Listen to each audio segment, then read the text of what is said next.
From the wave of tech layoffs to the ever-growing housing equality gap, it's fair to wonder if the sun is setting on Silicon Valley. The Silicon Valley Index, released this week, aims to provide clarity on what's going on in our region. It looks at the highs, the lows of one of the nation's most important areas of innovation. Let's bring in Ian Cull. He spent his day going through that report. And Ian, let's start with the economy. What does the report say about that? Yeah, Scott McGrew reported some of these numbers, started our reporting on it yesterday during this show. And today, the context was really laid out by joint venture Silicon Valley. Hundreds of local leaders and stakeholders were there for the State of the Valley this morning. The index examines the economic and socioeconomic realities of Santa Clara and San Mateo counties. The president and CEO says it's clear at the moment the tech industry is resizing and recalibrating. So far, the tech layoffs have affected at least 11,000 workers locally. Another 9,000 layoffs are planned. This is nothing like the downturns that we've experienced in the past. The dot-com bust, that generated 300,000 job eliminations, 300,000.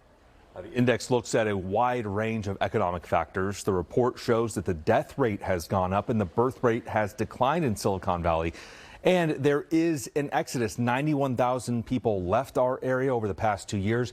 But interesting to note, only half. The index says only half of them, half of those people actually stayed either in the Bay Area or in Northern California. So we've been reporting on that as well, but it really kind of pinpoints where they're moving, and only a small percentage, I think it was about 20%, are actually moving across the country. Okay, so what does it say for the people who are staying here, the families? What are the issues they're dealing with right now? Yeah, and when they got into that it paints a bleaker picture, to be honest, talking about income inequality. The gap is shrinking for much of the country, but it is growing here, certainly evident by this stat. 8 people in Silicon Valley hold more wealth than the bottom 50% of our population.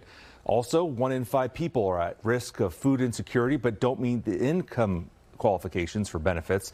And when it comes to the housing crisis, home prices rose 7% last year to a record $1.53 million. That means even more first-time home buyers are priced out than before. That most members of our community are burdened. That's a technical term that means that you're spending more than 30% of your income on housing. And in Silicon Valley, people are spending 50% of their income on housing. And Janelle, this is really only just scratching the surface. The index focuses on a large number of issues. If you'd like to see the full report, we have a link posted on our website, NBCBayArea.com. Yeah, it's difficult to live here. The cost of living is so high, but people love it here and they don't want to go. Absolutely. I know. I know. Okay. It's difficult. Thanks, Yep. Ian.